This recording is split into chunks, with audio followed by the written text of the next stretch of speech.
Well, hello and welcome to the La Mesa Historical Society's 2020 Virtual Home Tour Celebration. My name is Jim Newland, historian and president of La Mesa Historical Society. And I'm very pleased and excited that you could join us today for what we hope is a wonderful trip down memory lane with an opportunity to relive and re-experience what has become one of the most beloved and anticipated annual events for the greater La Mesa region, the La Mesa Historical Society's annual home tour. Now, for those of you who are longtime home tour fans, thanks for all your dedicated support over the years. We do hope that today's presentation does bring back all those great memories of our tours past, provide some previously known information about any of our 14 tours you might have missed, and confirms how the Society's home tour and all of our programs and efforts to collect, protect, and preserve the greater La Mesa area's history and heritage serve as community assets to all of us. Now, for those of you who might be new to our home tour heritage, or the Society, or the area, we hope this can be an introduction into what we humbly, of course, believe has grown to be one of the best home tours in the San Diego region. And we'll explain our wonderful freestyle home touring that we do here at La Mesa. Now, for today's program, I'm going to provide a brief look back at our previous 14 home tours, including those memorable homes, landscapes, architecture, design, and decor of the 76, that's right, 76 wonderful properties we featured on the tour over the years that help us uncover the often unrecognized but amazing legacy of architecture and design here in the greater La Mesa area. We also provide you a little bit on the origins of the tour, about the logistics and efforts it takes to put on this annual event, such as our home tour committee, volunteers, and our partners and sponsors. And of course, the stars of the show are generous homeowner participants. Those are those brave, generous folks who share their beautiful and historic homes with all of us to benefit the society and the community by just simply opening their homes up to 400 to 600 ticket-holding guests for a Saturday in November. I did say they're brave, right? All right. And of course, we need to also recognize the many of you who are our regular ticket-buying guests to the tours. Without your support, the event simply wouldn't be complete. Of course, one of the things that's key for us at the Society is this is, of course, our main annual fundraiser.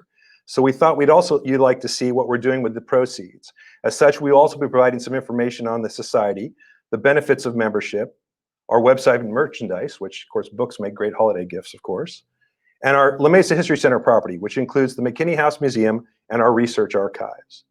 And of course, we'll also mention some of the great events and programs we do, such as our history roundtables, our Christmas holiday open house, our annual meetings awards, and of course, the current capital campaign for the McKinney House landscape renovation project, and how you can help us support the Society in those efforts. At the end of the presentation, there hopefully will be a little time and we'll be able to field some questions you might have through the comment section, and we'll answer those as best we can. Also know that we are recording today's event, so you can come back and rewatch. And if you missed the live feed, or if you could still want to go back and see it again and enjoy it some more. All right. And of course, we have to thank this year's 2020 Virtual Home Tour sponsors. So let's talk about these folks, because each year our sponsors' financial support really helps us defray costs and expenses for the tour so that more funds can go to the cost of maintaining our museum and archives collections and programs. So thanks again to all our 2020 home tour sponsors. All right, so now let's get to the program. So for 14 years now, the La Mesa Historical Society has been promoting the greater La Mesa area's history, historic preservation, and distinctive and impressive architectural heritage. So we thought we'd give you a little insight into what it's like to be on a tour. One of the things we do is, over the last several years especially, we've limited our tour guests to making sure they go on our shuttles. So the thing is, you have to come in. You don't know where those houses are on the tour other than what photographs you see in our promotionals. So you come to the check-in stand where our volunteers will get you your ticket. You can pick up your guidebook, which is usually a wonderful keepsake for the tour, and hop onto our buses so that you can be routed around to see the houses. So you get to shuttle around, and that's certainly a lot of fun, and you get to meet new friends and hang out with folks as you move through to see the amazing houses, usually in between 5 and 7 houses every year, to get around and get to the tour houses. And what you're going to see when you get there is a lot of fascinating stuff. Architecture. You can see by this slide the amazing diversity of the architecture we featured and that exists here in La Mesa. Also, if you're into landscape, some wonderful landscape efforts here, including, heck, a vineyard. Didn't think you'd see that in La Mesa, huh? And of course, the interiors. Amazing, authentic, and wonderfully decored interiors that are just fantastic and brings a lot of depth to this tour. And of course, the artisanship and decor that also exists, whether it's a James Hubble door, wonderful artwork, sculpture, and amazing architectural features of all the tours houses that we have. You also get a chance to connect with your old friends and meet some new friends. For a lot of you out there who like to call are part of the home tour groupies out there who go to all the home tours across the county, and we've got some great ones across the county. And of course, you might see friends from those tours. You might see friends that you come back and see every year here on our tour, and you get to meet new friends, which is a lot of fun. And find people with the same interests, whether that's architecture, design, landscape, etc. And of course, last year, we came off a very successful tour. Our Stone Age to Space Age tour in the Grossmont-Mount Helix area was a great success. And for those of you who saw that tour, we're going to give you a little surprise. And for those you didn't, we're going to do a little video, visual memories of our tour. So we'll get that going now for you so you can see what happened last year in 2019.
Wow, wasn't that stunning?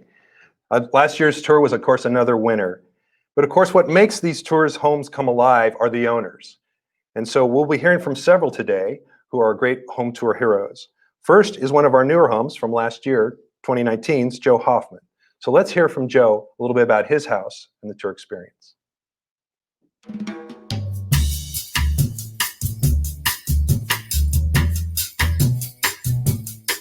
Hi, I'm Joe Hoffman. I can't wait to show you our 1960s John Mortensen home. This is a house that we bought from the original family. The interior is pretty much all original. The wallpaper, the cabinets, the windows, the doors were all original when we bought it. We liked it for what it was and what it is. Our idea was to preserve the house. We actually had friends that came and said, oh, if you tore this wall out and opened this up, it would be really cool. And we were like, we think it's cool now, so I don't think we're going to do any of that.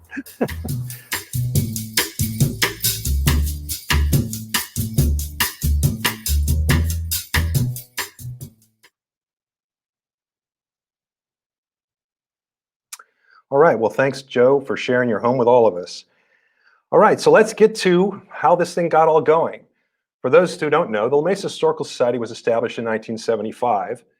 sort of coming out of the great US bicentennial celebrations of 1976, there was a lot of growth in local history and interest in that. And so some pioneering La Mesans, as well as some other citizens, decided to form up a nonprofit, and that's the La Mesa Historical Society. Shortly after, they purchased the McKinney House property to give themselves a home and began to work on preserving and promoting the history and historic preservation of La Mesa. The guy who really brought the home tour together for the Historical Society was President Gordon Jones.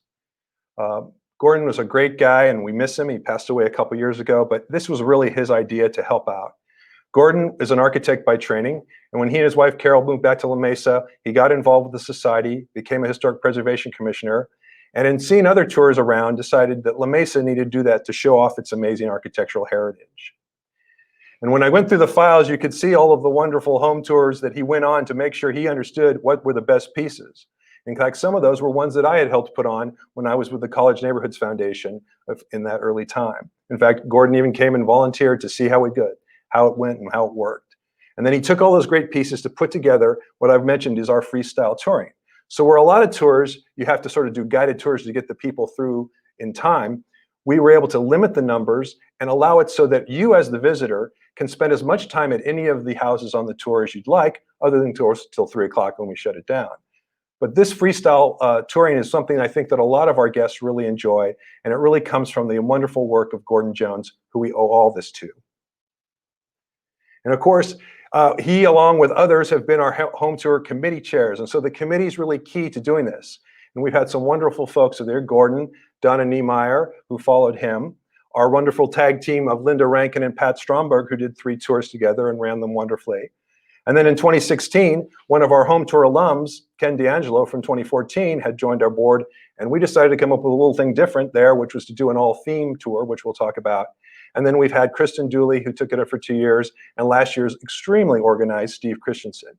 But as all committee chairs know, it's the volunteers that make it happen.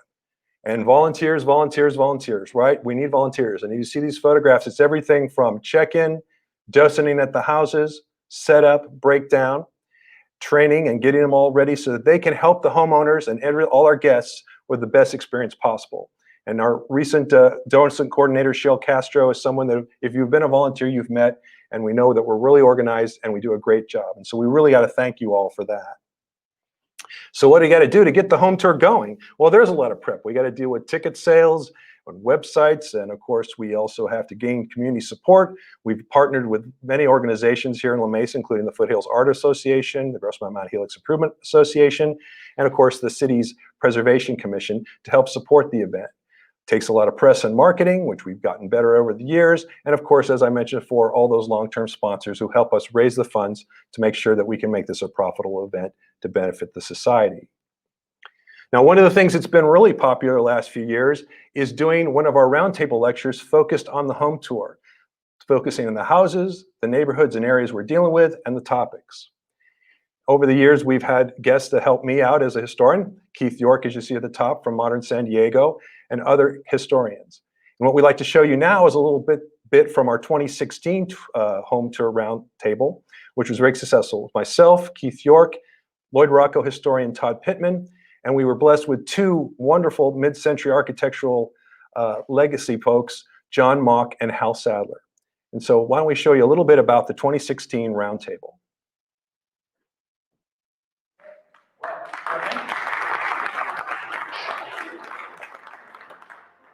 I'm going to start the program with a little bit of background on the architectural heritage with all one style theme, and that is mid-century modern. The Mount Helix area is really one of those special places.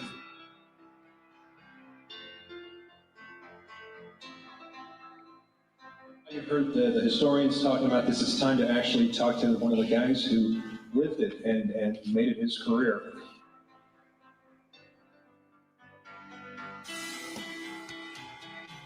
We call it contemporary architecture because modern was something they did in Europe.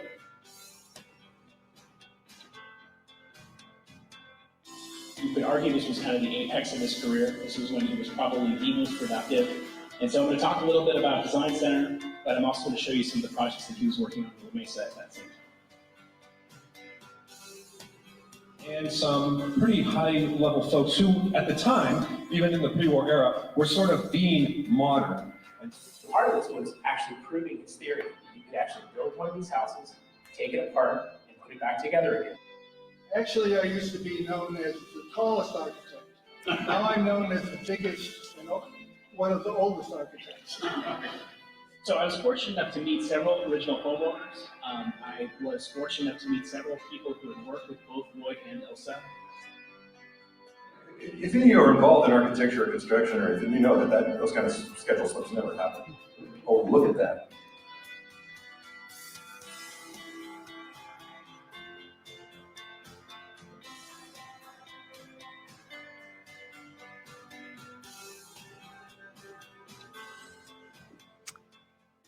All right, well, I hope you all enjoyed that. That was a wonderful step back to our round tables. Now, one of the things that comes up all the time is the magic question. What is the big question we always get about the home tour? How do you pick the houses? Well, there's a lot of ways that we do this, and we could get you some wonderful formula, but it actually takes a lot of work and a lot of effort of our home tour committee and also people who are willing to do it. So there's a lot of ways we do it, and we're open to, of course, taking on. If anybody knows a house or would like to offer their house, please contact us, let us know. But it's a lot of sort of figuring out all the details. And one of the things, of course, because we do have the buses, that we have to figure out in geography and other things. So it isn't that all the houses have to be historical landmarks. We've had many that have been remodeled that would never be landmarks, but are wonderful and show well and show the diversity of the architecture and the heritage here. So that's really key. And in putting all that together, so usually what happens is we get a couple that we lock in, and once we have those two, we then build around it to make a geographically appropriate tour that works. In fact, last year we had to turn down a couple of amazing homes because they were just a little too far away from the pattern we were going for most of them. So those are some of the things. So if you're interested, if you know somebody's house, of course, nominate your friends. That's always a good thing to do. But of course, the key, and as we always say is our heroes of all this, are those proud owners. And so here is, in fact, our honor roll of all our home tour heroes over the years.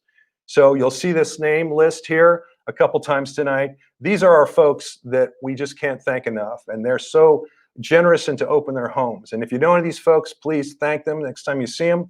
And certainly we want to thank all of them that are on here, because we couldn't get them all into the program today, though they all are fascinating people. And if you think about when you see all these homes, when we go through the honor roll and go through the homes for each year, you'll see that it's amazing the stewards for these properties they are and how they promote our community and our heritage. So those are our heroes, of course. Speaking of those heroes, let's hear from another set of those. Mike and Susan Stowe.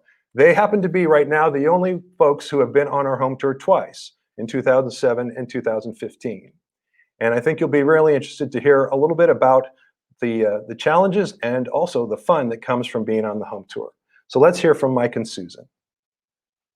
Well, here we are at this lovely historic home over on Date with its homeowners, Susan and Mike, and I even hear a parrot in the distance. Yes. Nice they came in for today. Yes. Thank you for being on our home tour. Previously, you were the only home that has been on tour twice. Oh, Were you wow. aware of that? No. No, not No. that we were the only one. Yeah. Well, we liked your home so much that we asked you to do it twice. And that, as I said, hasn't happened before. So that says something about the historic integrity of your home and the way you've maintained it. So nice job. Thank you. Yeah. So what did you think about being on home tour? We loved it. Oh, we absolutely loved it. Yeah. The first time our house was not done at all. And we didn't know what to expect. And we got so much positive feedback from everybody that it really, and then it was fun being on it again, because then people got to see us working on it and some things we had done. And Do you recall what you did between tour 1 and 2? A lot. Yeah. We hadn't been in long when we were on the first tour, so yeah, it was really kind of a before and after. We'd had the house painted, we'd had the roof put on, we'd done the floors inside, and that was kind of we it. painted the whole front room. Right. We did some work on and I think the kitchen.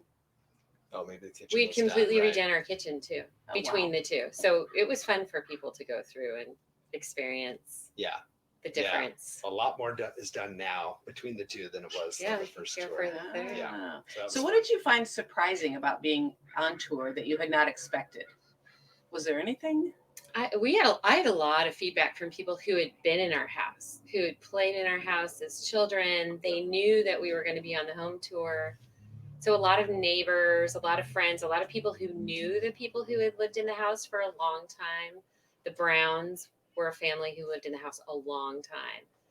And so stories We had about teachers, our kids had teachers who came and talked about playing up in the attic and when they were Yeah. kids. And so that was really surprising. and Yeah. Fun. The original house, the attic was unfinished, so it was just the downstairs, and they had 5 kids in a 1,300 square foot 3-bedroom house. So it was fun to hear all the stories Wow. about all the kids running around. And Times That was- have changed. that was haven't the they? most Oh, yeah. surprising. There was a man who lived in the apartments, and as a kid he had helped clean out underneath the house, so he had been under our house. Wow. As a kid, that was really fun.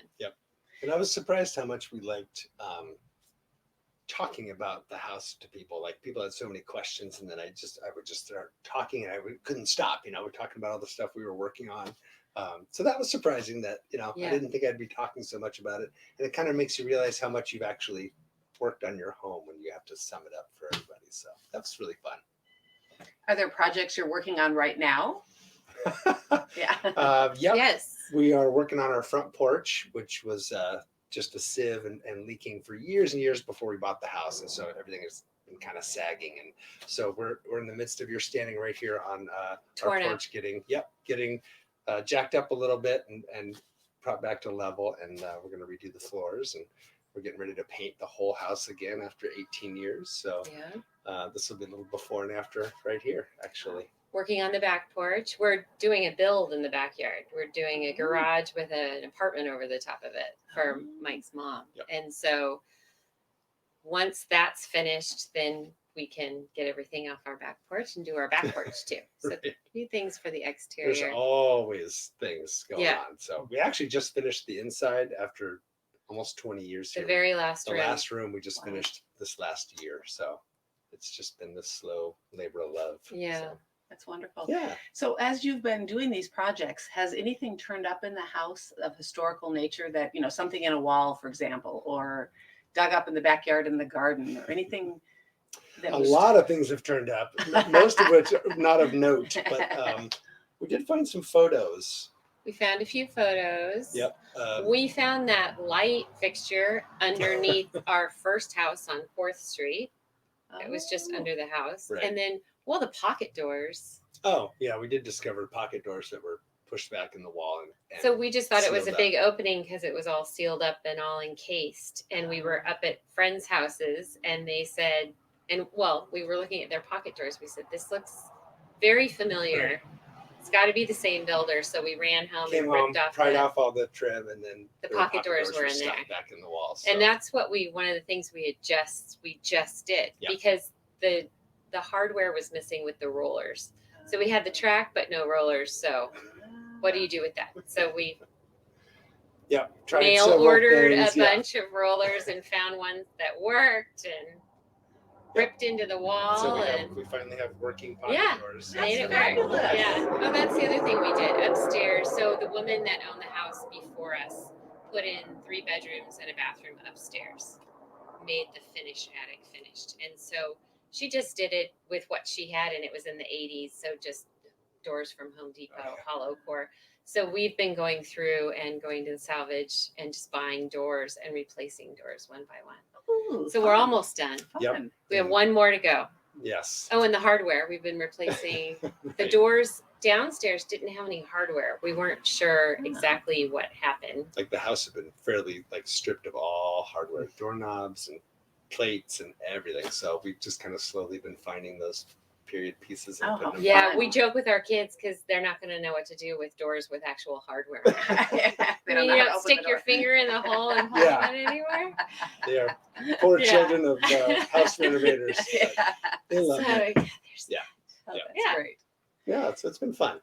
Wonderful. Yeah. So is it the kind of thing, the tour that is, the kind of thing that you would do again? And would you recommend it to other homeowners of historic homes to go Oh, on yeah. tour? We do it in Yeah. a heartbeat, and we have recommended it to lots. of Yeah, people. we try to get people to be on the tour all the time. It's Yeah. just so fun.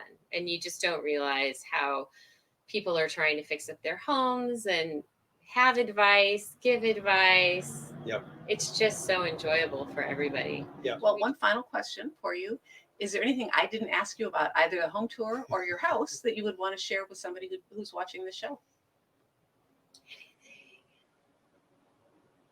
And you can say no. It's okay. Oh, you get that fun party. Yeah, that's one of the reasons to be on a home tour. That right? is Yes. one of the reasons to be on a Yes. home tour. The party the night before is Yes. fun. So we have a homeowners party, don't we? And you get to Yes. talk firsthand with other homeowners. Yes, Right? Historic homes. and You you get to see all the houses on. You the get your tour that special year. tour. Yeah. You get to meet all the homeowners. So you really get to be friends with people who are going through the same experience that you are. So, and you get resources. It's great. One of them is painting our house in a couple of months. That's right. So Yeah, that's wonderful. the fun. That's a really fun part. It's And a perk. And I think you get like a sense of La Mesa and the surrounding area when you talk to all these people that are on the tour and about their homes and like Mount Helix and like all these different tours we've had. You get a kind of a sense of the history of the area that's really neat every year to talk to people about that. So Don't big donors get to go to that party too? So we can just tell well, people we'll make they sure could be a they big do. donor. Yes, there you go. I like your thinking. Right. Come That's on. Susan. Very good. Yeah. Well, thank you guys so much for your time today. Sure. We really appreciate it. And thank you again for being on tour twice. Sure. Your And trendsetter. Hal thanks you. for Yeah, I don't know if I can get a shot of the dog here. yeah. He's been very happy.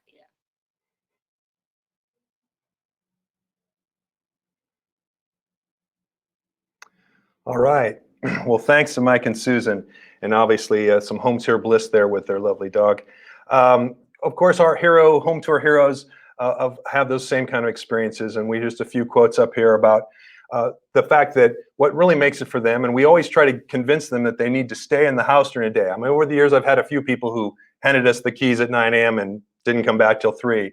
But we really recommend that the homeowners stay there all day and really get in, because what you're going to get is, in effect, a love fest from all of our wonderful home tour participants who are going to tell them how wonderful their homes are and ask them fascinating questions about every little detail about their home and their grounds and everything. And of course, as it said, the fact that you're interested helps those folks recognize the wonderful work they're doing stewarding these houses. And of course, as you heard there, also that one little perk that we do as well give to our homeowners, that Friday night pre-tour party. And so basically, this is something that we had started when I was working on the college neighborhoods tours, of the idea of bringing all the home tour owners for that year's tour out to see all the houses Friday night, so they didn't have to feel like they had to rush out during tour day. What we also do is bring the previous year's owners as well, so they get to meet some folks who've been through it, helps them calm the nerves a little, and also have a good time and just recognize and celebrate the fact that this is a wonderful community event. So a little perk that we do provide to our homeowners and our special friends on this. All right, well, now it's time for the story to get into some history. And as you see from the title of this year's virtual tour, From the Gilded Age to the Space Age, we really have been able to utilize this home tour to do some wonderful historical evaluations and of the great breadth of architectural stock that we have here in the La Mesa area. And so if I was to go out and teach a course on architectural history here in San Diego County, certainly I think we could cover a lot of those bases. So we can take it from those early years, for example, from when La Mesa started out with a few Victorian era ranches, moving into that historically progressive home era of the 19-teens and 20s, where suburban life was beginning to sort of form itself up. So we have everything from folk vernacular with Victorian styling from the 1890s up, wonderful examples of craftsman homes that we've had in California bungalows that have been on the tour many years, everything from Foursquares and Italianates to also some really cutting edge times, some proto-modern styles, a couple of houses with prairie style, as well as mission and other styles that really show that this was a cutting edge area when it came to its suburban residents. Of course, in that era between World War I and World War II, when the revival styles became popular and Southern California became the scene for which you could recreate any landscape, of course, you began to see this here in La Mesa too. And of course, lots of Spanish and Mediterranean revival, which was almost sort of the de facto San Diego County style in the 20s and 30s, thanks to architects like Richard Requa and all. But we also have had Monterey revival, Tudor revival, French country, and even one of Cliff May's a prototype California ranch style rancheria houses that he based on historic precedents here in San Diego County before he went on in the post-war era to become sort of the king of promotion of ranch-style homes. We've also got some houses from the 30s when the small home became popular after the changes in history in the FHA that allowed more people to be able to purchase homes with guaranteed bank mortgages. You saw growth in small homes. And so we'll see neighborhoods throughout La Mesa, places like in Rolando when we have those tours over there, where you'll see lots of what we call minimal traditional or MTs, with lots of little detail on them, but pretty much small 2 and 3 bedroom houses that allowed people to get those first starts. We also have some amazing artisanship in arts and crafts storybook stone masonry homes. We had 3 amazing homes, which I'll talk about a little later. So quite a breadth of style. And of course, here in La Mesa area after World War II is when we saw our exponential growth. And with that, we've seen a growth in the last 5 years focusing on much of our modern homes. But we also have some Cliff May post-wars. We had a Kit house. We also had one attributed to him as well. And then sort of those contemporary styles, some wonderful homes that more typically are sort of your tract home style, but often were custom homes that we would feature. And as you see now, the style that we've actually now had more of modern homes here in the last few years. We've actually passed up, I think, Craftsman now finally to have more modern homes on our tour. And those amazing examples of great mid-century modern, organic, and even Adobe, which we'll talk about, Adobe modern homes, which is something here in San Diego County that's quite interesting. So our heritage also attracts to the architects that have been involved. And that list you see there are all architects who we've had their homes on our tour. If I was to do a architectural history course, I would probably mention just about all of those folks. There's a few locals in there too. But when you think that we've had homes on from C.J. Paderewski, Lloyd Rocco, Homer Deloy, Lillian Rice, the Queen of Rancho Santa Fe, John Mock, Cliff May, Henry Hester Ron Davis, and locals like James Bernard, who lived in Rolando, some amazing homes. And in fact, you might think maybe this tour is in Coronado or La Jolla or Rancho Santa Fe, but it's actually La Mesa. And this is a heritage that we have out here that we want to promote. In addition, we have shown many houses from master builders and designers. Not only our pioneer builders here in La Mesa, folks who were building some of those first houses, who were doing it all by style or maybe a style book, folks like Hurlburt and Robertson and Russell and up, who were pioneering builders here in the teens, 20s, and 30s in La Mesa, but also some amazing master builders and artisans, like John Dirks, the San Diego State professor who built his own home, Claude Davis, who was one of our masons, who built a couple of houses in the Grossmont area that were featured on our tour, those minimal traditionals from the various Denstedt companies, who were probably the largest builders in that 20s to 40s era, and their various different companies. But also our post-war custom builders like John Mortensen, who did much of his work out here, and we featured many times, or even Escondido's Weir brothers, who partnered up with Grossmont contractor Homer Morehouse to do some of those Adobe homes down here in the La Mesa area. It's also given us an opportunity to share the heritage and history of some of our neighborhoods and communities. So whether you know where Outlook Terrace is, or you know where the Highlands are, or Calavo Gardens, or Morningside, this was our chance to give you an opportunity to learn a little more about your neighborhood and your community and its history by featuring homes from there. So this was also a great piece of the heritage that we bring from the tour. So speaking of that, what we want to do now is to talk to you a little bit about that role in preservation that the Society plays. And the character of all those that preserve it is evident, of course, in so many of our tour homeowners. So let's hear from one of those dedicated folks who embarked upon an unexpected journey and the preservation rewards that resulted. So let's hear from 2017 on tour alum, Don, one of the previous tour homeowners, and it's a pleasure to be back visiting with you during COVID. We're 6 feet away, everybody's safe, but we wanted to just check in with you and see what you thought about being on the home tour. What was your favorite memory of being on the La Mesa Historical Society home tour?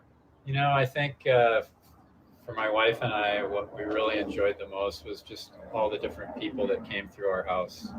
We had some really interesting people that really loved seeing our house and seeing we have a mid-century house, and some of the people were particularly interested in mid-century, and just all their comments and thoughts that they had about the different furnishings in our house and our art and the historic elements of our house really made it fun.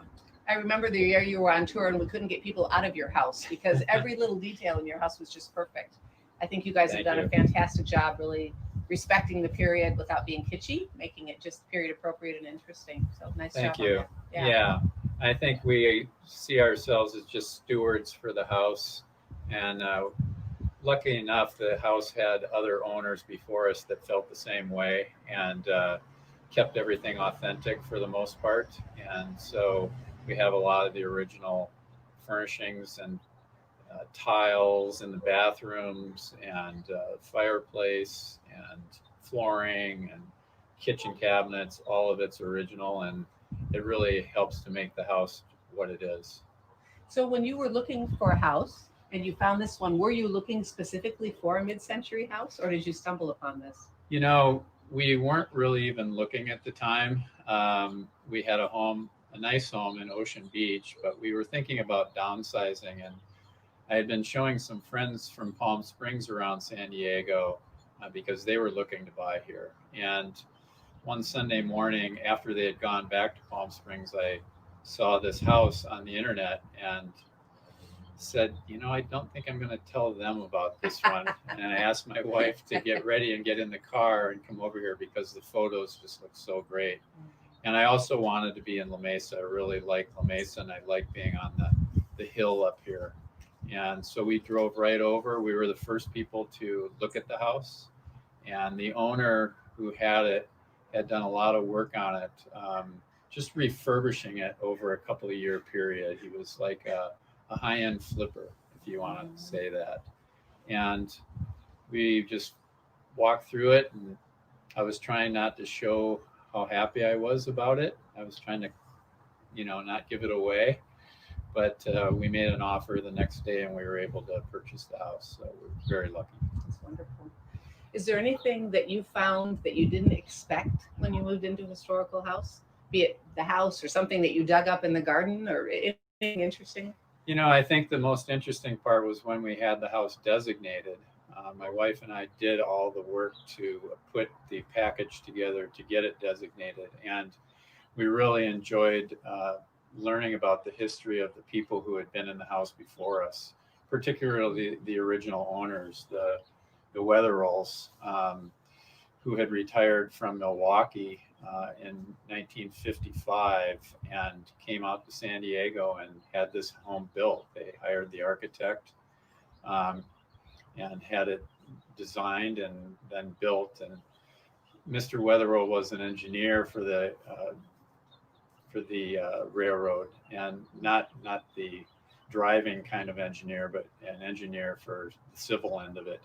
So he was very particular. He kept very careful notes about the construction and took photographs. So we have some great historical photographs of the construction, and learning the history was really fun for us. Now, where did you find that information? It's been passed down through the different owners. There was his notebook of the construction with fine, detailed handwriting, and a group of photographs that he had taken. And all of those had been passed down to the different owners. We were the fourth owners of the home, and we felt like we were just kind of taking over a piece of history. It was really great. That's wonderful. All right, my last question for you is, would you be on home tour again? Is it something that you would recommend to others that had a historical home? I absolutely would. It's really a fun day. Getting the house ready and getting it set up for the tour, and just it's a good reason to have to clean your home and get it ready for other people to see.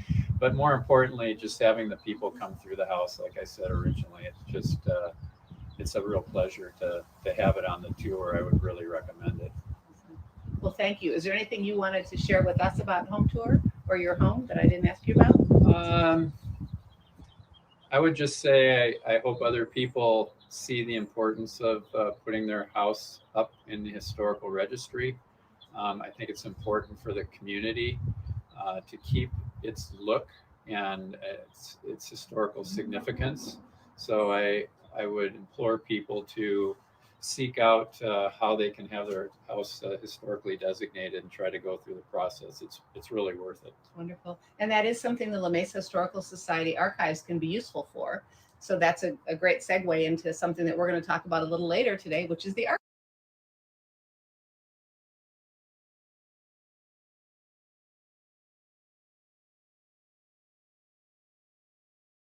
Well, thanks to Don for sharing all that with us.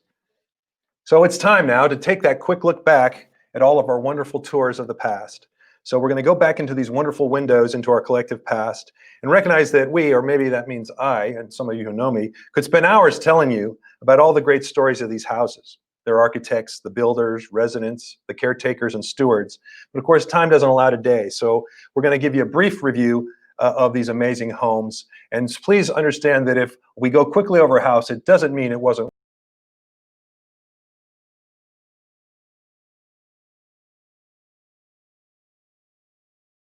Of course, was really great. Gordon was able to convince a bunch of the folks who were on the board as well, who had historic homes, as well as the connections to some of our partners like the Railroad Museum and the First Methodist Church, which I believe is going to be celebrating 125 years very soon, the oldest church in the area, to sort of spread out amongst La Mesa and show you some of these pioneering homes. And really, the pioneering roots of La Mesa were found here, from the Victorian-esque Brierley House to early builder the Robertson home, the Dillon House, which is a lovely Spanish colonial revival from the 30s, the Foursquare Morrison House, which of course houses a medical office today, and a really wonderful house, the Frank Oliver House. Frank is a very interesting individual. He was our first caretaker of the Collier Park, as well as a pioneering fellow in the area coming in the 1890s. So it was really great to have these wonderful homes. So this was the first tour as well. And like I said, it also featured a couple of institutional buildings, the Methodist Church, as well as one of the best preservation stories in La Mesa history, of course, that of the La Mesa Depot. La Mesa Depot was originally built as a smaller structure in 1894 at the site of the Allison Springs station. In 1915, it was expanded to this area. But after the railroad closed down in the 1950s, the building was sold, and it was to the great work of the Railroad Museum. They were able to find the building in Lakeside, bring it back to La Mesa, and do a full-on award-winning restoration so that now it's here for all of us to enjoy. So we want to give extra props to our friends at the Railroad Museum. In fact, we've just updated our exhibit in there on the La Mesa history part of it, so we want to give them props for that. And of course, when they get reopened, you got to go check it out. So that was year one. Pretty good collective went to the pioneering roots. In 2007, with that success, Gordon went right after it, and we did have success on our sophomore year. Focusing on the Date Avenue Historic District, he began to find some other properties. It was very much a craftsman-focused tour that year, featuring, and in one of the companies you'll constantly hear is the Park Grable Investment Company. And one of those partners, C.C. Park's house, was on the tour. Was a landmark name, but it's subsequently become a landmark.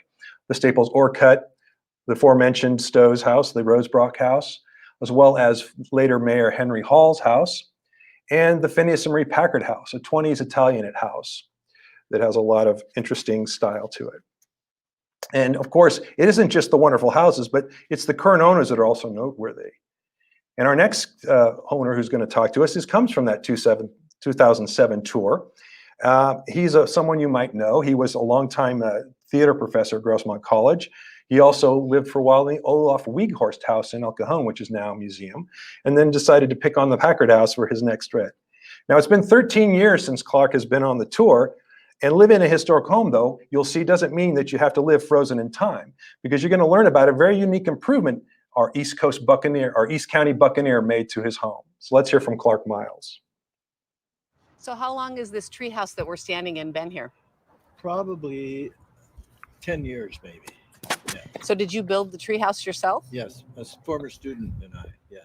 So let's see, what do you think, about 25 feet up above the ground in the treehouse we're standing in right now? Yeah, we're at the second floor, yeah. Yeah, I love it. And we connect with the treehouse from one of the rooms in the house proper, correct? Yes. Yeah, which makes it even more fun to come across the gangplank to the treehouse. Definitely. So you're on a big lot here. How big is your lot? It's not an acre, but it's the way it's laid out. It's almost like living in a park, and it's just a great piece of land. As we were walking through just now, you showed me lots of little vignettes where you have dinner. You enjoy dinner. Yeah. Yes. Last year I had breakfast every morning up here, and I had lunch over on that porch, and sometimes down in the jungle. I love it. So when you did the home tour, were people able to come out actually into the treehouse? At that time, the treehouse wasn't here. Oh. Yeah, so Got it. that's the next home tour. Okay. Well, we're gonna keep you to that. So I heard it on film. Would you be on tour again? Do you think? I mean, was it a positive enough sure. experience for you? Yeah. Good. Good. Was there anything negative that happened during the tour? No. Nothing at all. No. Good. In fact, the second person in was a woman who used to live here with the owner. She was one of the people that was one of the daughters or daughter-in-laws. Oh, So interesting. we had a great chat. We got a lot of information from her. Wow. Fantastic. Yeah. So when you purchased the home, did you feel like kind of like a caretaker of the house, or were you? What drew you to a historic home? It was just the house. It's more the house. Because I lived in a historic home before. It's now a museum.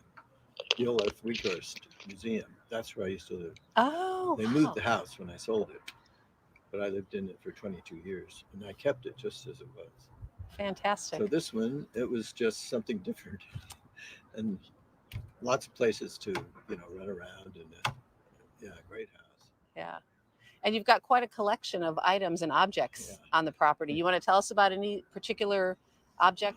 Oh, I have a 1936 jukebox, Wow. which is kind of fun. Does it still something Yeah, it works, but somebody's in the process of cleaning it.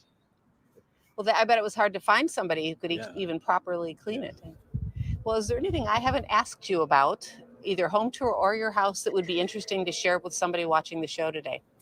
Well, Mr. Packard, who bought the house back at the Pan Pacific Fair in Balboa, he bought the printing press that they used. And so then he developed the Arts and Crafts Press in San Diego. Oh. He did phone books and a number of other things. And he had 4 children.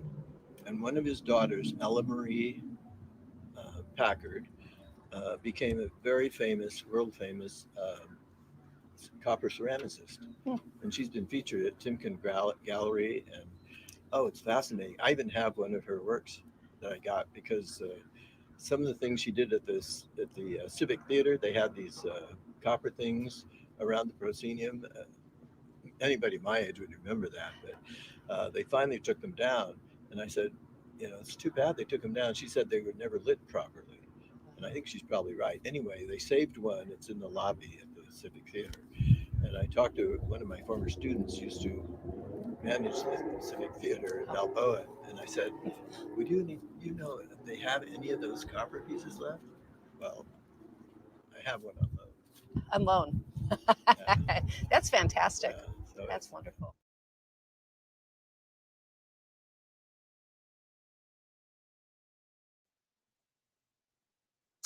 All right. Well, thanks, Clark. A fun story that Clark also likes to tell about his 2007 tour was that just as the tour was beginning that day, as the buses were starting to arrive with the first guests, it appears a local queen bee decided to set up a hive right in one of the trees right in front of the house. But talking about the resilient docents, they were able to route everybody around so that nobody was stung by the surprise. Always the things that you never know what's going to happen on tour day. Our third tour stayed back downtown and back into the Park and Grable Editions again, and featured some wonderful homes. Again, a focus on craftsman homes in this particular tour in California bungalows.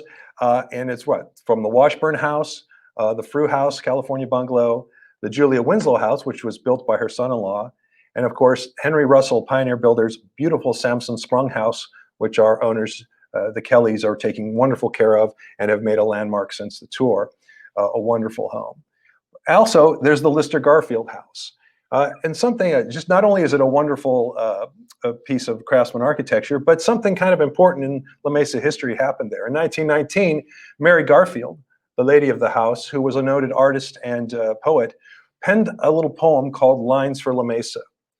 A few years later, in 1925, the Chamber of Commerce decided to pick that up, retitle it Jewel of the Hills, and that's where the city got its moniker and its nickname there. And so that comes from Mary Garfield, and that's the wonderful Lister Garfield house that was on the tour in 2008.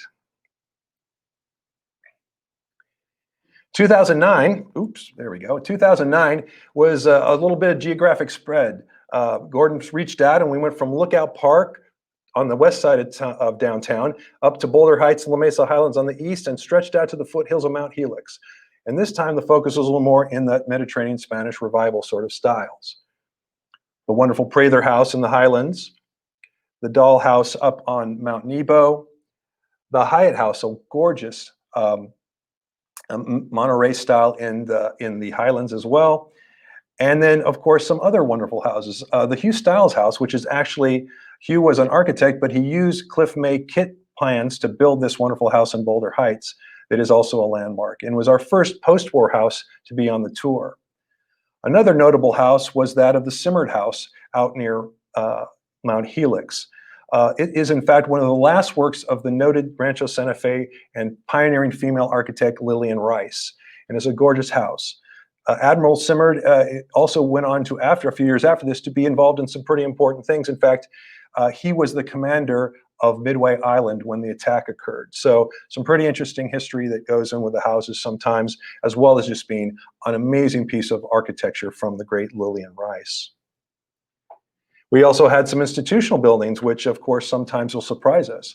The original Central Congregational Church, which is on 3rd Street, was actually built in 1911. So when you look at that what today we'd think very austere, modern style, was a really cutting edge thing for Emmerbrook Weaver, who at the time was actually known as one of the experts in craftsman style.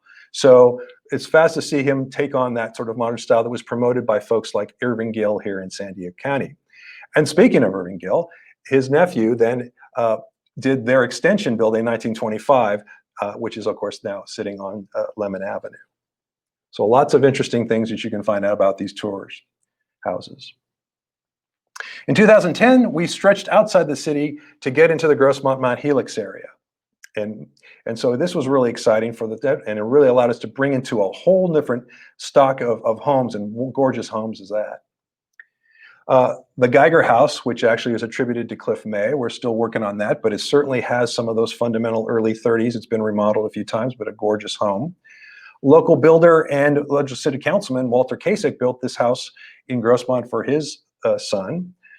We also had the Hare House, which is a gorgeous 1939 Spanish colonial revival that was done by local contractor Dan Gunmanson. And interesting enough, a lovely house in Grossmont, the John Vance Cheney house from 1913. And certainly what you see in the front there is the actual original small house that over the years has been given wonderfully compatible extensions to make it a much larger and usable house there. It was wonderful. There is some potential affiliation that it might have been Emmerbrook Weaver that did that first house, but we haven't been able to prove that, but it's always fun to keep digging on that. And then of course, I also want to mention one of our contemporary homes, the Stark House. And this has a wonderful story that came with it. It was handed to us when we were going to pick this house. And this is the one that they called the house that love built. And so a wonderful story of how the family struggled a little bit, but was able to build this dream house and turn it into this wonderful home that is still there in the Grossmont Mount Helix area today.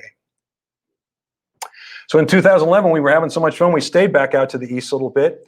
We finding a couple of houses in the Briar Tract. For some of these, you might know the Indian influence names there, Wakarusa and Nokomis, right? As we also got some more houses in the Grossmont and Mount Helix area, wonderful homes. So this is the first time we actually had some mid-century modern. We had two wonderful houses.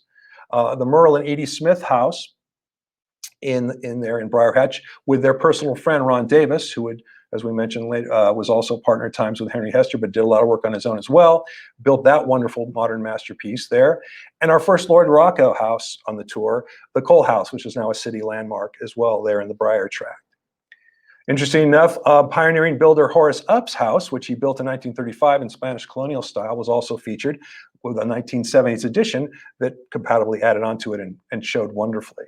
In addition, the wonderful little Spanish style Bartfeld house on the slope of Mount Helix was another wonderful one. As well, though, we also had the A.C. Krause house, which is in fact one of the original Cliff May Rancheria spec houses that he began his career making. Interesting enough, it wasn't the fact that this is also an authentic Cliff May original from the 30s in great tact, but in fact in 1965, the owners hired none other than Lloyd Rocco to do a remodel edition, which is wonderfully sympathetic and compatible. really featured. And in fact, I believe this house was just recently sold this year. And so we're very hopeful that the new owners will maybe landmark it because it is such an important landmark, the Krause House. So once again, spreading out across the geography and the styles here at the home tour. In 2012, we sort of came back in to downtown into the Grable Edition, looking to promote back into the downtown, and got some wonderful stories here and some lovely houses. So once you get back into the Grable Edition and the Mount Nebo, you begin to see the craftsman houses again as well. The Mill House, a gorgeous craftsman, as well as the Martha Staples Meechan House, a lovely late 20s colonial revival, the Shaw House, a French country in the Burnside House as well, and one of the prides of Mount Nebo, the Mary and Orion Todd House, which is one of those houses that has some of that early prairie influence, a little bit of mission influence, and was really a cutting edge home. The family had purchased the plans from a contractor in Los Angeles to build this style home. It's been a landmark for a while, was a feature of the tour, and is just a gorgeous house. And just in case you didn't know, the Todds were also early residents on Mount Nebo and helped form the Mount Nebo Club, which is the group that organized the initial Easter sunrise services on Mount Nebo up until 1916. That, of course, would move the next year out to Mount Helix and still go today. So some wonderful heritage and gorgeous architecture as well. Excuse me. In 2013, we decided to flip over to Outlook Terrace. Okay, so you guys gonna get the story. Outlook Terrace, Lookout Way, we've talked about Lookout Park, right? So what's the story here? Well, they were both produced by the Park Grable Company, both did the subdivisions. But on their Mount Nebo on the west side of town, they had created a subdivision called Lookout Park because of the little park that's up there on Prospect Way. Okay, once they purchased the land to the east of downtown, which originally had been known as the Lookout Ranch, going back to the 1890s. And that's why originally La Mesa Boulevard was known as Lookout Boulevard, all right, Lookout Avenue, excuse me. And so they didn't want to confuse people by calling the Lookout Ranch property Lookout Ranch, so they named it the Outlook Terrace subdivision. So Outlook Terrace is actually on the Lookout Ranch, and Lookout Park is actually on Mount Nebo. Okay, well, I gave you enough of that, so you can get the gist. But a lot of fun and working out our local history. And of course, gorgeous homes. The Calkins house, Harold Calkins was a local builder in the post-war era. This was his own home, did custom contemporary homes, a wonderful house. The Joe and Betty Flax house, which is a gorgeous Spanish colonial revival. The Flaxes owned for many years a grocery store downtown and were known as merchants for a long time. The Mrs. Sidney Holland house, who was a widow who came to retire here and built this lovely craftsman home as well. And of course, we also featured our own house, the McKinney house that year. And then we got up to Morningside, where we saw Alberto Treganza's masterpiece of Spanish colonial style for Dr. Alphonse and Sarah Fushi. And that's a gorgeous example. Alberto lived in Lemon Grove for a long time, had a career all over the US, and is probably most known for designing the San Diego Police Department building that's now the shopping facility out near Seacrest Village. So anyway, another wonderful tour where we got to do a great mix of houses and learn about some of our neighborhoods. We headed back out to Grossmont, thanks to the work of Linda and Pat, to find some amazing houses in 2014, and all focused on the Grossmont Park area. And on this one I said rocks and blocks and art because these are all some wonderful houses with lots of interesting character. The Olvig House was actually designed by the noted modernist architect Richard George Wheeler. Olvig was a snowbird from, I believe it was Michigan, who came out and had him build this house. But later on, Dillard Harwell, a local artist, lived here along with his wife. Fortunately, Dillard passed away a couple years ago, but it was wonderful for us to see how he infused his artwork into this wonderful contemporary modern house, and it was a great tour trip. In addition, we had the house at the peak of Grossmont, Grossmont Peak's house, Fletcher Peikel's house, which was started by John Mortensen and was originally going to be for Mary Fletcher, Ed Fletcher's widow, but she passed away as well, and then the longtime business family, the Peikels, had it for many years. A wonderful piece of modern architecture and an extremely picturesque location. We also had Concrete Block House, the Meneza House, which was made as in the post-war era, especially early on after the war where materials were a bit hard to get. We see a lot more concrete block homes being built as well. And this was a wonderful example of a modern ranch with concrete block walls. And then the other two houses we had, fits into a really interesting local story of Claude Davis. And you see him there with his wife in the picture. For those of you who know, there's a lot of quarries that used to be out where basically where Interstate 8 goes. So all of the Grossmont High School main building and a lot of those areas were all quarried out at that time. And George, who had bought some property there off Grisalia, was able to use those quarries to build two amazing masonry homes. The Morris Walled House, which was the first one he constructed, and then his own home, which was gorgeous. So these are masonry storybook style homes that you might think would be in some place like West LA or La Jolla, but here they are in Grossmont and really show the breadth of architecture and of course craftsmanship that we can show in this tour. And we jumped back to the old part of town in 2015 again to get back to the Park and Grable editions, focusing again on some wonderful homes. Several craftsman homes, including this beautiful Stavely house, which is a monument. We got back to Mike and Susan's house because they had done a bunch of work and it was time to show it off again. As well as some things that you might not look at when you look at the McNeil house. You'd say, first look, what's up? But once you got in, and that 1914 house is within that later edition. So it's a wonderful example. As well as the Homer Holbert house, which is a great example of La Jolla architect Ross Thiel's work. Thiel was, I believe, a brother-in-law to the Herberts. And of course, the Sherman Grable house. And when we think about Sherman Grable, we often will say historically that this guy is in fact sort of the father of suburban La Mesa. He, along with his partner C.C. Park, subdividing and developing the area starting in 1906 and up through. And this house that we built is a gorgeous house. It has been attributed at times to people thinking that perhaps Irving Gill was involved. Pretty much we're convinced that he was not, because even though he had just designed the Park Grable office and Bank of La Mesa building, one of the two Irving Gill buildings that we have documentation, unfortunately they're both gone now, it and the La Mesa Heights Grammar School are both gone, long gone. We think it may have just influenced his ability to have this house built, but it's gorgeous. And what you see here are some recent photos that were sent to us by our friends, the Martinsons, who own this house. And you don't think they're brave enough to let 600 people go through their house. They also have 4 small children they're raising in this historic house. And so we always buck up for our friends with the families to keep our history. You can live in a historic house. It's doable. And yes, they have done a great job of keeping it up. And so we thank them, of course, and all their support for keeping the Grable House as a great landmark. In 2016, we really made the change. As I mentioned, Ken D'Angelo came up with the idea. They could go with a full one-theme tour. And it's just that he, of course, had plenty of houses to choose from, and so it was able for us to do that. And this has probably been our most popular tour. This is the only tour that we actually had to stop sales of tickets to make sure we didn't overload the houses in the tour. And is really still to this day one that everybody sort of looks back to. The 7 houses are just amazing.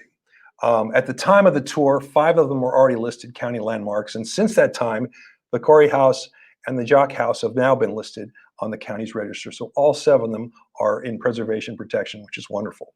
The Mitch Corey House, of which the young firm of Tucker, Bennett and Sadler started, and those 3 houses they built in that tract, this is one of them, the Corey House, were, as Hal Sadler told us in 2016, important to them getting wonderful clients. The Corey family was involved in real estate and I believe law and other things, and so they were very involved, and it'll help them build their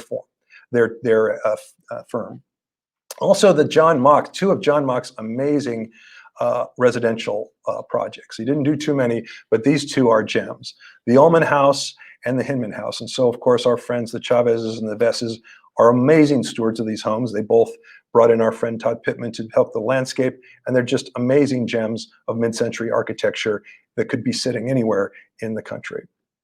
In addition, we do have a Henry Hester house, the Cornelius House, which is also nearby there. And is a great example of that mid-century modern style that Hester would use in doing custom houses, commercial properties, tract homes. He was really a very prolific architect, and it's great to have one of these. And that was the house he built for the brand new principal of the brand new El Cajon Valley High School in the late 50s there. So those were the first 4. And we had 3 others.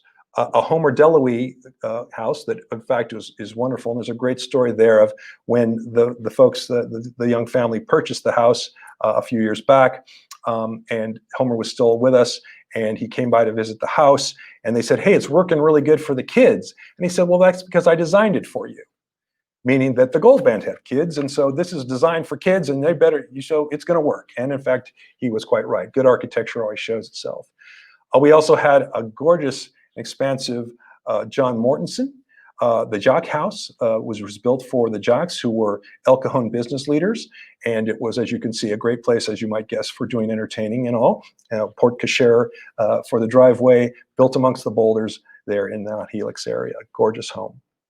And probably one of the most pristine examples of Lloyd Rocco's work, the Lily House, which our friends Todd and Carmen own, and we'll hear about from them a little later. So that was the 2016 tour.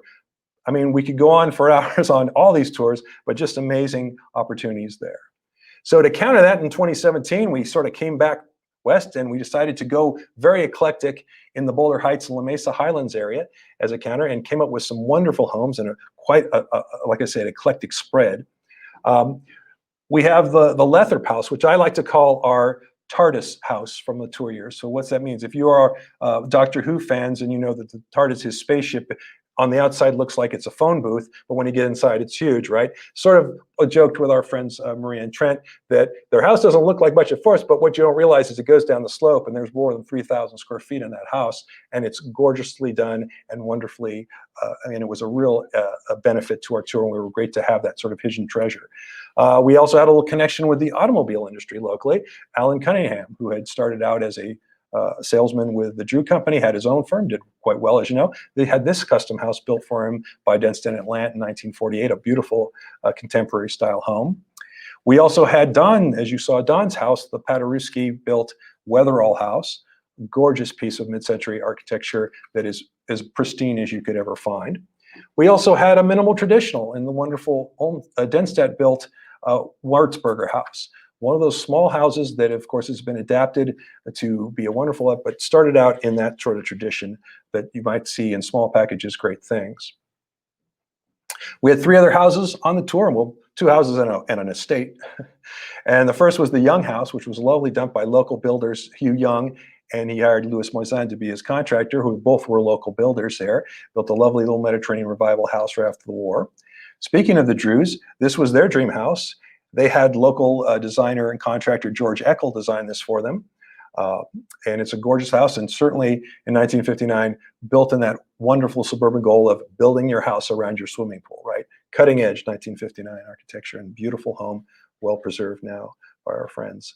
And of course then, interesting enough, Hugh Young and later Lemon Grove master builder Edmund Dunn built the Savage Heimberg estate buildings, which is a beautiful property. And if you know anything about Boulder Heights, and you see, it's now sort of an artist colony thanks to the current owner Ellen, of which artists in residence, and it's a beautiful grounds. And we were so pleased that she would share that with us, and everybody enjoyed that house as well. It was a really great treat to have that. Okay, so in 2018, we decided to go with some little different kind of materials, and our theme, Modern Mud, caught a bunch of attention. And so it was really a lot of fun, and this was another great tour that nearly sold out. And some amazing examples of architecture. Like I said, local architect James Bernard, who actually lived in Rolando, and unfortunately passed away young in life, or we would have saw more gorgeous architecture like this that he did for Professor Harry Ruha of San Diego State. In addition, we also were able to get finally one of Americana contemporary master builder Ed Heacock's houses on. This one was in fact, is our newest house that ever on the tour in 1969, who was built for one of the development partners there in that part of Eastridge, Manuel and Betty Arrieta. And interesting enough, at the time of the tour was actually the ownership, and still is Ed Heacock's daughter, Julie White. So it was great to have that family connection and get all the stories about Ed's amazing work in Eastridge and out throughout East County. A really great custom builder.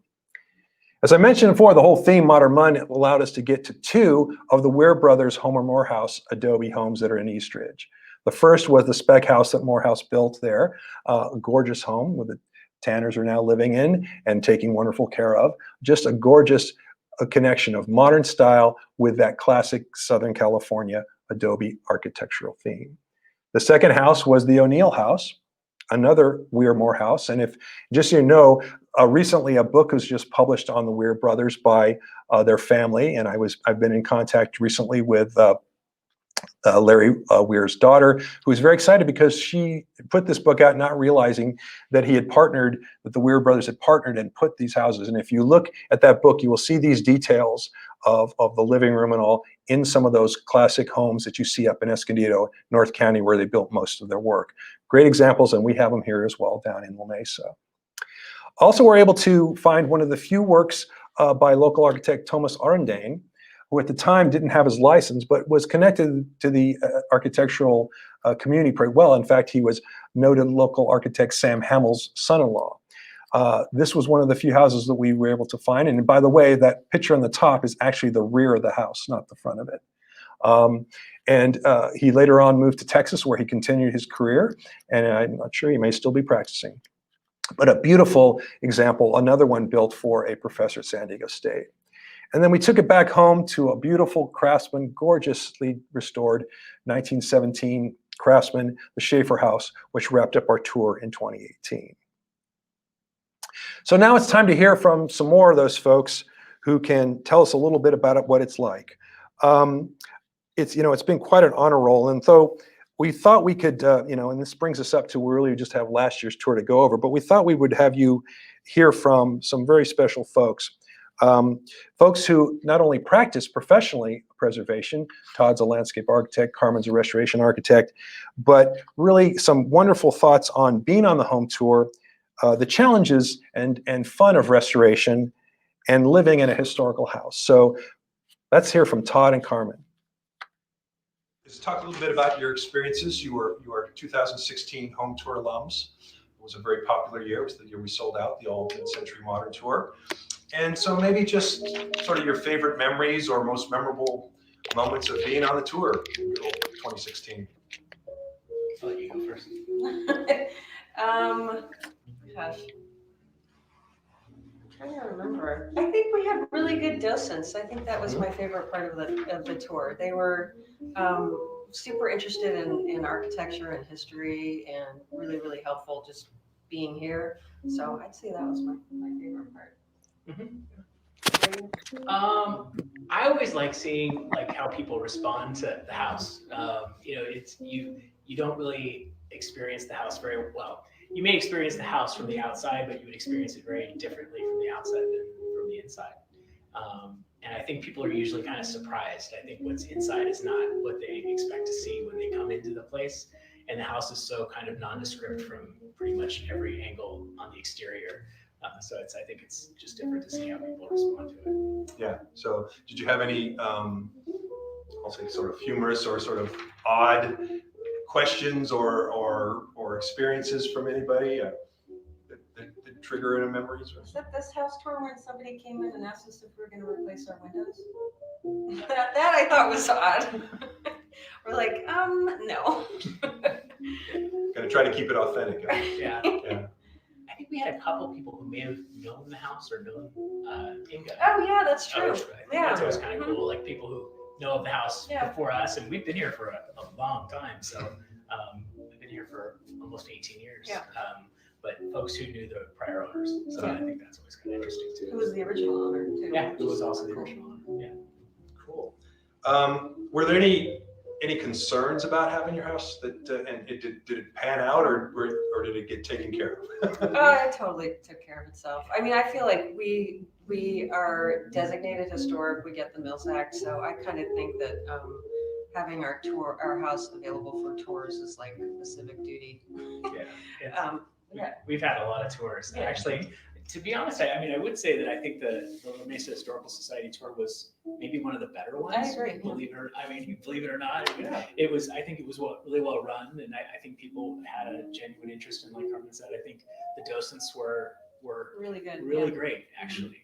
Shout out to Cheryl Castro. Yes. You see the videos. I think she was the person I was most thinking of. Cheryl will be getting some props in this presentation. Yeah. Our great docent coordinator. She did a great job. Yeah, we felt very comfortable. So then I say you would probably then recommend to anybody else who might be considering it that it's a pretty good deal to be a homeowner participant in the it's fun, and also it kind of motivates you to do a lot of the stuff that you were going to do to your house. So, and gives you like an end date where it has to be done by. Yeah, I think we pretty much always use home tours as like Yeah. a Oh, motivation we've gotta to do that. finish something that we've been working on, because we tend to always have something that's kind of like halfway done, and the home tour is like, okay, we got to have it done by X date. So I think that's always a good. The honeydew motivator list. I've heard Yes. that term at every tour, whether it was here or college or wherever. So yeah, Yes. absolutely cool. Anything in particular that you would want to say about the tour, or even about the house, if there's something specific about, or even just since you're here, if you want to say anything about Lloyd and his role in all this, and how we've been lucky enough to have several of his houses on our tours over the years. I think it's, well, I mean, it's like, I think at this point I've been paying attention to his stuff for so long that I think it's, people don't really get to see intact examples of his work at this point. I think, you know, there are a few that are still around. If they're still around, often they're pretty heavily remodeled. So it's a little tough to see what the house actually was. And I think over the last 15 or 20 years, there's been a kind of a push towards, you know, what some people would call rejuvenation, and what I would kind of call remodeling. And so I actually think a lot of the historic character of those homes has been maybe lost. And our house, I think, because I married a historic preservation architect, is pretty authentic. And I think it's neat to just see kind of what the house really was from 1958, rather than kind of a 2020 interpretation of what mid-century is. And you guys have done a few updates in just these 4 years.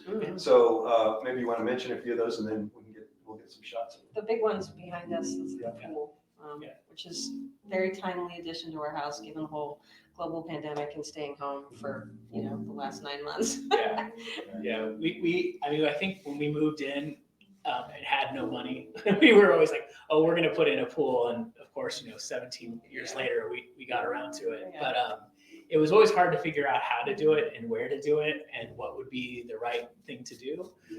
And we really kind of had, I think Carmen and I had sketched it out in like 4 different locations on the property, and it was always way too expensive. We're on a cliff, you know, so which is awesome for the views, but it's not always easy in terms of planning for any kind of outdoor space. And we were out in the courtyard at one point, and I was like, I think we can do it in the courtyard. And I think we both, yeah, all right. She said we could do it on the courtyard.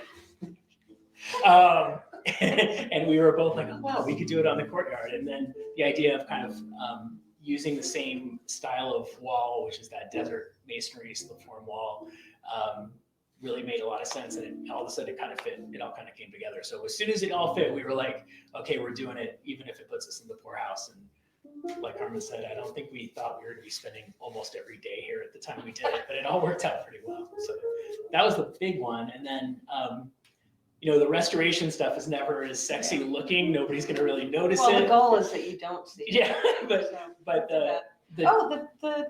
we did shades. we did, yeah, Yeah. we put in blinds. Yeah, That was- finally, that was which nice. makes this room a lot more comfortable in the morning. But yeah, it's better. But the deck is the big one. Oh, yeah. And that one was, you know, it's like you're replacing what's already there, so it's not really anything that anybody's gonna like go, wow, that's a big change. It should look like no change, but it was change. It was expensive, so but it was worth it, and it's all much better. And we're pretty happy with how that deck actually turned out. Awesome. Yes, and you sort of hinted to, you know, we've been asking some folks about, you know, life living inside a historic home, and this is a designated house. And you both sort of, you know, remember discussing your history of this restoration. Is there anything special or unique you would say to folks who are thinking of similarly embarking on the idea of having a historic house and designation, and how that may affect how you live here, or does it affect how you live here? I think we both could take that, but maybe Carmen, you want to take it, or do you want me to? Yeah, go ahead. I mean, Yeah, I think that you kind of have to readjust the way you think just a little bit. I actually don't think it's hard. I hear a lot of people say, oh, it's an old house, and oh, that must be a lot of money and a money pit. That kind of, you always kind of get those kind of comments. I actually think the opposite is true. I think that if you actually embrace the house you have and you appreciate it for what it is or love it for what it is, it's actually less expensive because one, everything you need to do in terms of design is all either in front of you or it takes a little bit of research. You don't have to find some creative mind to figure out what to do to the kitchen. You just put the kitchen back together again the way the kitchen was before. So it tends to be certainly more straightforward. It doesn't always mean it's easy, but it does mean the vision of what to do is all kind of out there for you. I'd also say that don't look at like Pinterest. I hate that website. Don't look at Dwell. Don't look at anything that's new because typically people who are saying, hey, they're restoring things are not restoring them. They're remodeling them.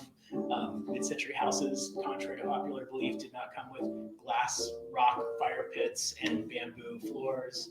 They were a pretty Spartan minimalist type thing. And again, it's kind of right there for you. So you don't need a fancy designer to figure out what to do. You just need to spend some time and do some investigation and then replicate it. Awesome.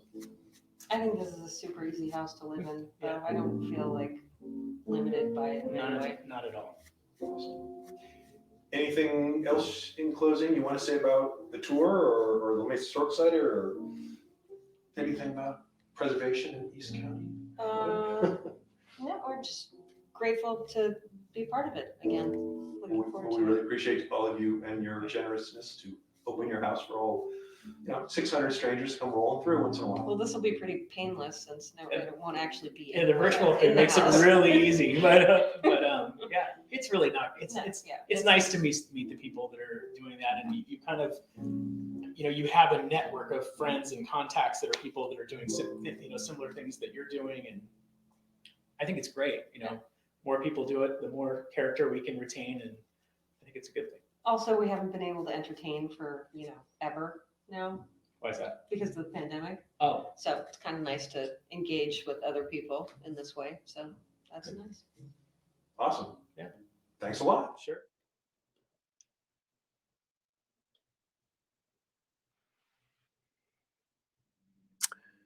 All right. Well, thanks to Todd and Carmen for wrapping up so many thoughts on the value and rewards of historic preservation for owners and the community. Really great to hear from you. Thanks a lot. All right. Well, we really only had one tour left, and you've seen a little bit about, but since I had the slides ready from last year, I might as well tell you a little more details about these amazing homes that we had last year and whip through it for you. We can wrap up our home tour retrospective. Of course, first was this amazing stone masonry house, the Fouts House from 1928, a piece of arts and crafts masonry craftsmanship unequaled. We also had a couple of interwar gentlemen's ranches, Spanish colonial style. New Jersey transplants, the Hinks, who built their dream Spanish colonial house here in the 1930s, and amongst a bunch of citrus orchards, and still a wonderful house and recently listed on the city's register. In addition, we had the William and Zula Weston House, an original 1934 Spanish colonial revival home, which was required per the deed restrictions at the time that all the houses in the McGlurkin tract had to do that, but then went through two wonderful compatible additions, one in 1981 by local designer Gene Brock, which is one of those wonderful little pieces of hidden history, knowing a lot about the Brock Construction Company, not realize that the wife, Jean, was one of the house designers and did a lot of work and did this remodel in 1981. And then local architect Dennis Tuttle, who unfortunately we lost last year, also did a restoration and addition to it in 2003. So really wonderful homes that show, even though maybe not fully authentic, but wonderfully compatible. Of course, we also had the John Dirks house, as I mentioned before. John Dirks, a longtime art professor at San Diego State, a colleague of Ilsa Rocco and friend to Lloyd Rocco, built their own house for themselves in the Mount Helix area. Gorgeous piece of architecture and wonderfully still taken on by our friends, the Del Rios, who are taking care of it now. Wonderful home.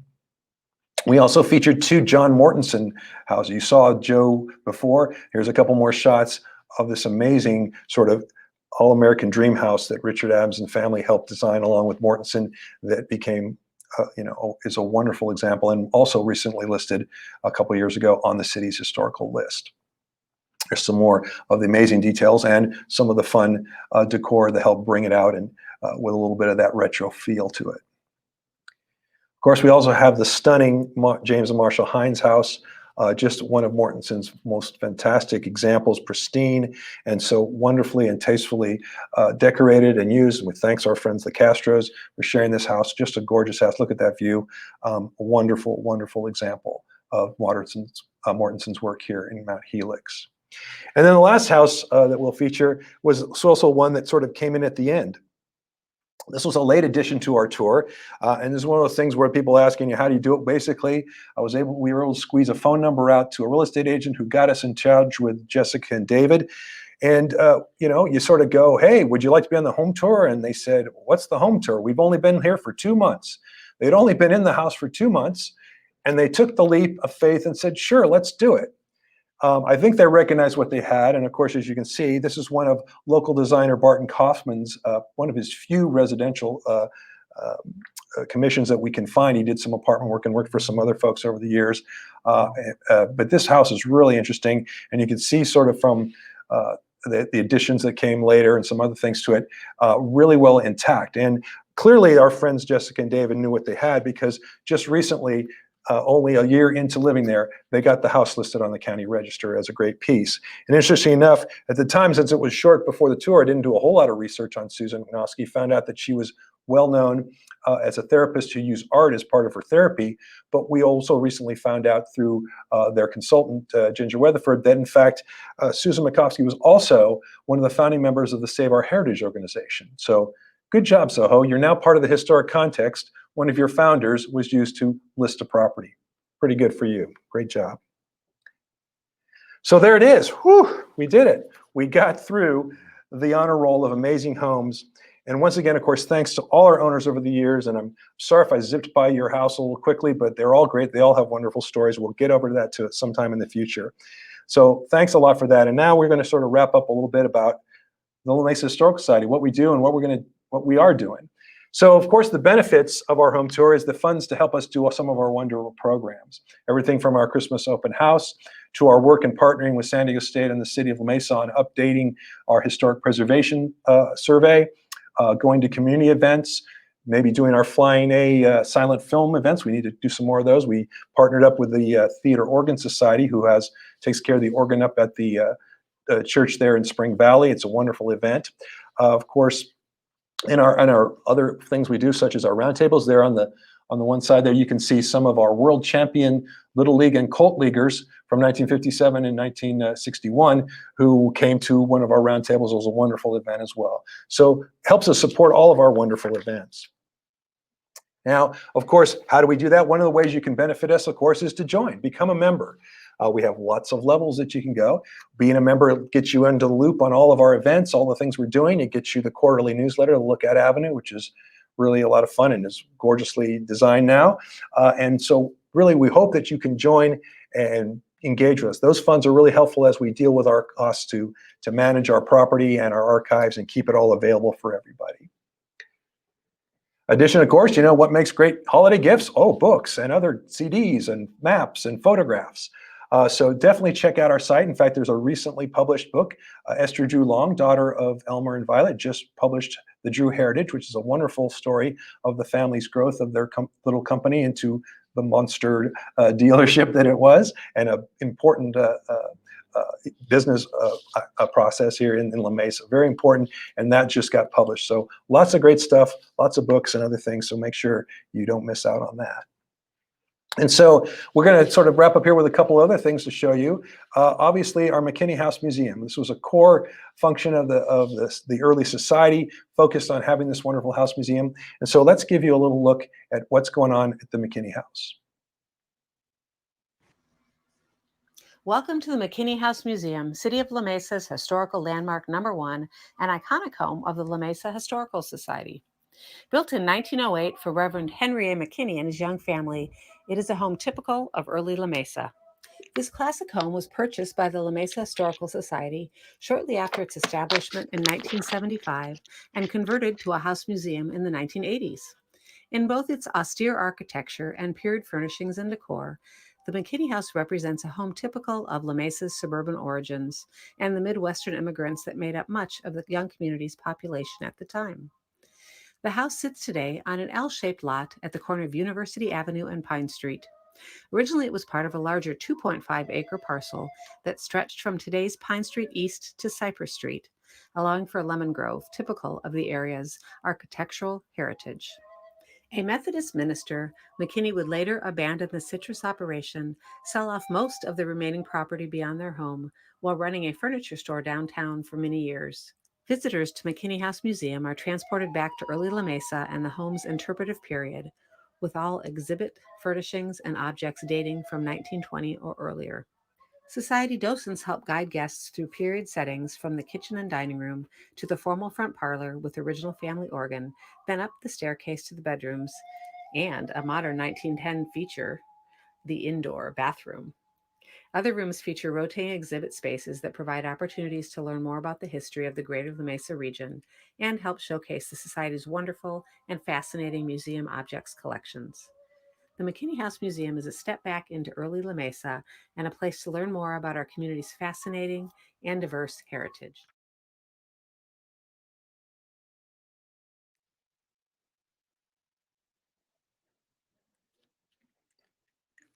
All right.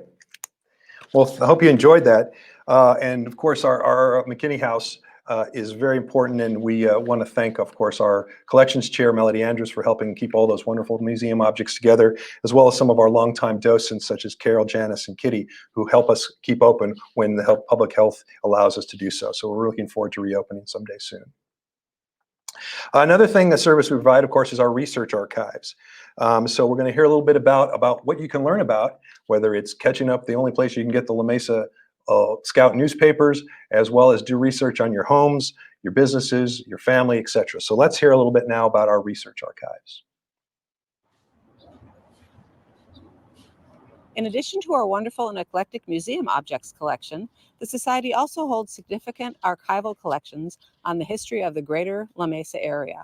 Our collection covers areas that include not just the city of La Mesa, but also adjacent communities like Fletcher Hills, Grossmont, Mount Helix, Casa de Oro, and other historically connected San Diego communities, such as the college neighborhoods, San Carlos, and Del Cerro. Our archival collections include published books and reports, thousands of historic photographs, maps, copies of public records, videos, DVDs, and films, oral history interviews, and organization records of private individuals, families, businesses, and nonprofit organizations. Oh, and here's historian and president James Newland to tell us more about the collection. All right, well, welcome to the Research Archives. You know, a lot of researchers here come to do the history of their homes, maybe learn about the history of the business building they have, or to do some research on their family, or maybe an event in La Mesa history that they fondly remember that they want to look up. And so we have lots of different sources to help do that and focus on the local history. For people looking on their homes or their businesses, they might want to look at the directories, or like old phone books. And oftentimes people are doing that research because they'd like to do a nomination for a historical landmark report. Sometimes it's published works, famous notable published works, but it also can be public records. We have lots of copies of public records, including these greater registers, which are voting records that tell us all kinds of information about the individuals who lived here, or maybe the US Census, which provides also a lot of genealogical and personal information that can tell us more about what these people were like and what they were living here. We have lots of thousands of photographs. Sometimes they want to look into institutions like their schools. We have all of the yearbooks from Grossmont and Helix High School going back to their origins, for example. We also have multimedia collections over years. We have films, VHSs, audio cassettes, DVDs, and all kinds of other materials that we need to preserve that help us tell the story here. Some of the more interesting and unique collections are some of the personal and private collections. For example, we've recently gotten the collection from the La Mesa Women's Club. An example, this is their original ledger book back to 1902. They're the oldest service club in the area. You can learn lots of interesting information about what was going on in the community at that time through these original documents. Of course, taking care of them, as you can tell, requires a lot of archival supplies and other technical things that we need to make sure it's preserved. We also have a lot of digital collections now with our computer systems that we need to back up that requires funding and support as well, backing up things on the cloud as well as preserving and making those things available to the public.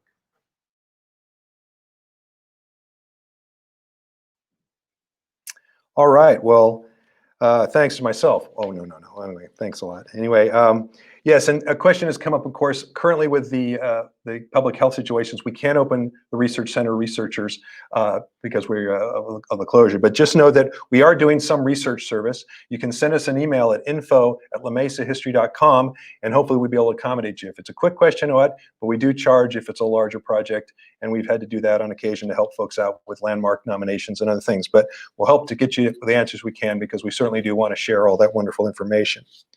Now, if you've been driving by lately, you probably have noticed that we've been working to update our McKinney House landscape.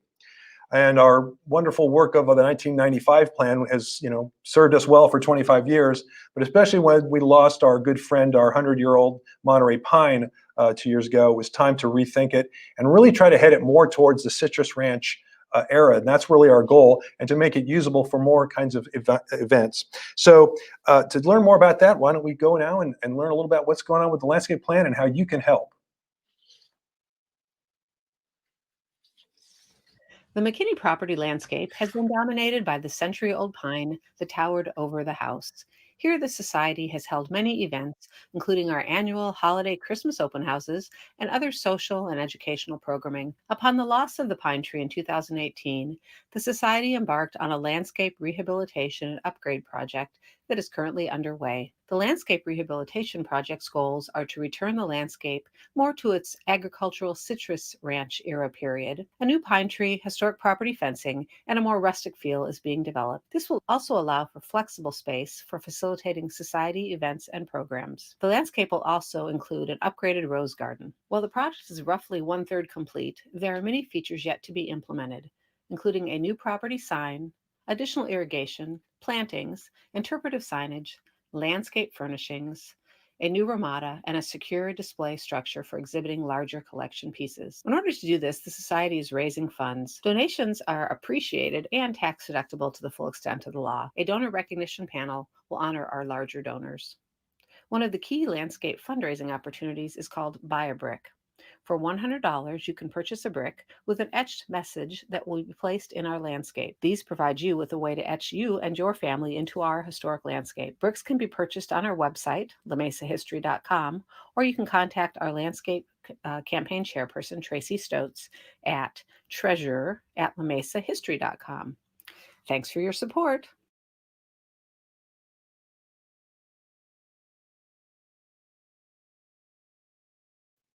And of course, yes, if you have a chance, it's time to buy a brick or help us out with a donation.